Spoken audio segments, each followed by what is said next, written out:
C'est l'étude de Madame Patachou. C'est l'étude de Madame Patachou. C'est l'étude de Madame Patachou. Madame Potage.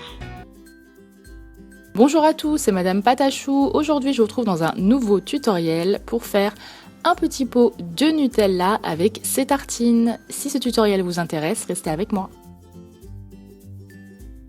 Pour commencer, il vous faut tout simplement de la pâte chocolat et on va directement faire le pot. Donc on fait une boule et on va commencer à le mettre en forme avec les doigts. Donc c'est vraiment une question de patience et puis on tâtonne un petit peu, on essaie de refaire la forme un maximum en s'aidant d'une vraie photo. J'ai fait un espèce de carré avec des bords assez arrondis. Ensuite, je suis venue couper la forme du haut du pot. Je vais mettre pour cela d'un scalpel et d'une lame qui coupe assez bien. Bien entendu, vous utilisez ce que vous voulez, mais je vous conseille vraiment pour la sculpture d'utiliser des objets bien coupants. Si vous êtes jeune, bien entendu, évitez de faire ça ou demandez de l'aide à vos parents. Ensuite, je viens lisser le tout avec le pouce. Pour lisser, tout simplement, on vient frotter comme ceci. Et je continue au fur et à mesure à sculpter le pot. Donc j'essaye de faire un maximum de détails que j'ai pu voir. Et je viens à chaque fois découper et lisser par-dessus. On n'appuie pas trop sur la création pour ne pas trop la chauffer et qu'elle se ramollisse.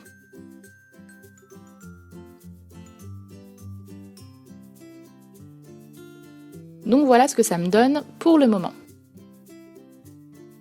Ensuite, on peut voir la démarcation sous le couvercle avec une ligne qui se trouve sous le couvercle quand je regarde la photo dont je me sers pour ce tuto.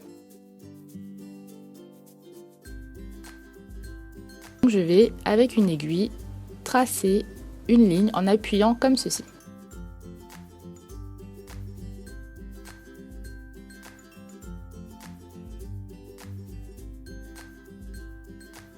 Donc voilà ce que ça me donne et je vais le mettre dans un premier temps une dizaine de minutes au four à 110 degrés. Une fois que c'est cuit, on vient prendre une lime à ongles ou du papier à poncer assez fin, enfin ce que vous voulez, pour venir enlever toutes les aspérités qu'il pourrait y avoir sur le pot et qu'il soit un maximum lisse.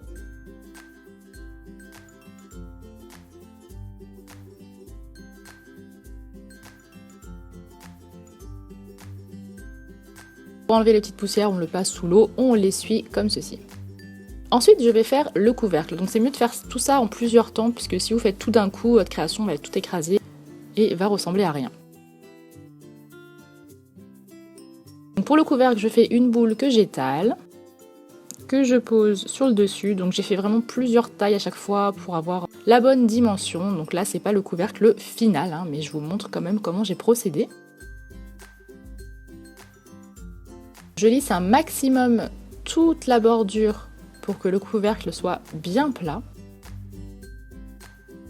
Et avec le côté coupant du scalpel, je viens appuyer pour faire les stries qu'on peut voir sur le couvercle. Il va vraiment tout doucement, on n'appuie pas trop pour ne pas tout déformer. J'essaie de le remettre un maximum en place.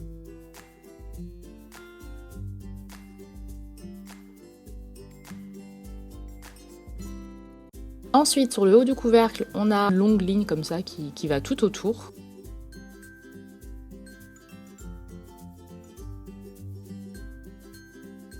Et voilà le couvercle final, donc je l'ai refait après parce que je le trouvais un petit peu plat. Ensuite, en dessous du pot, il y a comme un espèce de petit socle, je ne sais pas vraiment comment appeler ça. Et je l'ai quand même ajouté, et une fois que je l'ai ajouté, je le mets 10 minutes à 110 degrés au four. Quand tout est cuit, alors ma pâte blanche a pris des couleurs marronnées, je ne sais pas pourquoi. Je suis venue la peindre après, mais tout d'abord je prends une bande de papier de feuille A4 que je viens coller tout autour du pot.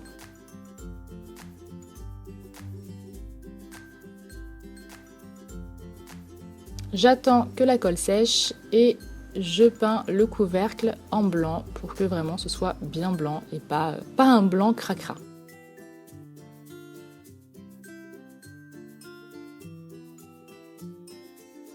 N'hésite pas à mettre 2 couches et j'utilise pour cela de la peinture acrylique. Évidemment, vous êtes libre d'utiliser la peinture de votre choix.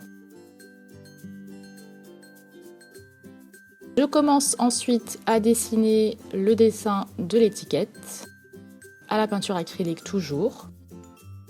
Je voulais écrire Nutelle chou ou quelque chose comme ça, mais c'était vraiment beaucoup trop gros, donc j'ai préféré rester juste à chou.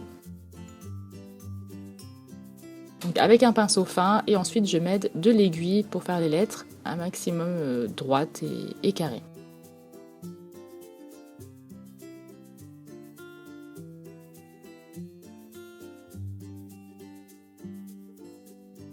Et j'enchaîne bien entendu avec la peinture de la tartine et tous les détails qu'il peut y avoir sur l'étiquette.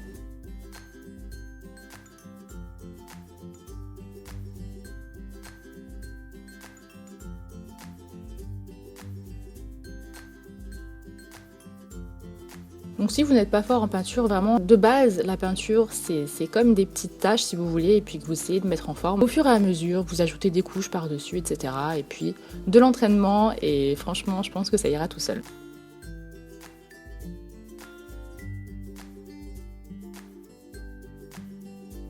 Donc pour l'étiquette je ne me suis vraiment concentrée que sur le devant puisque le derrière ne nous intéresse pas dans ce tuto. Je le colle sur une planche et je viens le vernir évidemment pour avoir un plus joli effet. Je vais ensuite utiliser les moules silicone de Graines Créatives que j'ai reçus il y a un petit moment maintenant et justement c'était l'occasion d'essayer. Donc c'est un moule où vous pouvez faire plein de vaisselle. Je prends du blanc avec un petit peu de noir pour faire un effet porcelaine, donc vraiment tout petit peu de noir. J'étale la pâte assez finement.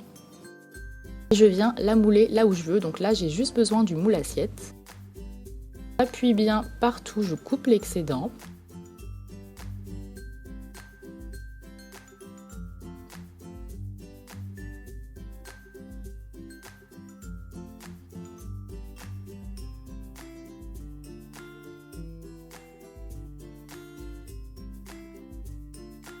Au fur et à mesure, j'appuie, je lisse, je coupe jusqu'à ce que je sois contente du résultat. Je vous conseille vraiment d'étaler la pâte et de ne pas faire une boule pour vraiment avoir un vrai résultat. Je la mets de côté pour la mettre au four ensuite et en attendant je vais faire le pain. Donc pour faire le pain avec l'effet bicarbonate, donc c'est du bicarbonate de soude ou de sodium, c'est la même chose, vous trouvez ça dans le rayon du sel en magasin. Je suis passée très rapidement puisque j'ai déjà fait un tuto là-dessus, donc je vous invite à aller voir mon tutoriel sur les tartines du petit déjeuner si vous voulez savoir comment faire du pain avec un vrai effet. Une fois que je l'ai fait, je le mets sur du papier alu et je mets tout avec l'assiette 10 minutes à 110 degrés au four. Je suis assez contente de ces moules, franchement j'ai essayé que l'assiette pour le moment, mais je trouve le résultat vraiment sympa et c'est assez rapide. Si on n'a vraiment pas le temps, comme moi, de faire la vaisselle. Enfin, de fabriquer sa vaisselle. Ensuite, je vais peindre le pain avec de la peinture acrylique. Donc je prends de l'ocre et de la sienne naturelle, c'est un marron assez clair. Je viens peindre tout ça pour avoir un vrai résultat de tartine. Et ensuite, je coupe des tranches. Donc, il est fort probable, comme moi, que votre pain se casse en deux. Et qu'il se pète dans tous les sens, mais c'est pas grave, si on coupe doucement, on arrive quand même à avoir quelques tranches ou un effet de pain qui est cassé, et c'est pas plus mal pour l'effet réaliste. J'ai pris les meilleures tranches que j'ai trouvées, et ensuite j'ai fait avec de la fimo marron un coulis pour faire du Nutella, donc je vous invite à aller voir ma vidéo sur la chantilly et les coulis qui se trouvent sur ma chaîne. Je pose ça sur les tranches, sur l'assiette, je remets le tout au four, il n'y a pas de souci pour le pain, il ne va pas regonfler. Et ensuite, je mets tout ça en place sur la planche. Bien entendu, j'ai verni la pâte à tartiner sur le pain pour un meilleur effet. Et voilà, c'est terminé. J'espère vraiment que ce tutoriel vous a plu. Je vous dis à la prochaine pour un nouveau tuto. Je vous souhaite un très bon week-end. Gros bisous!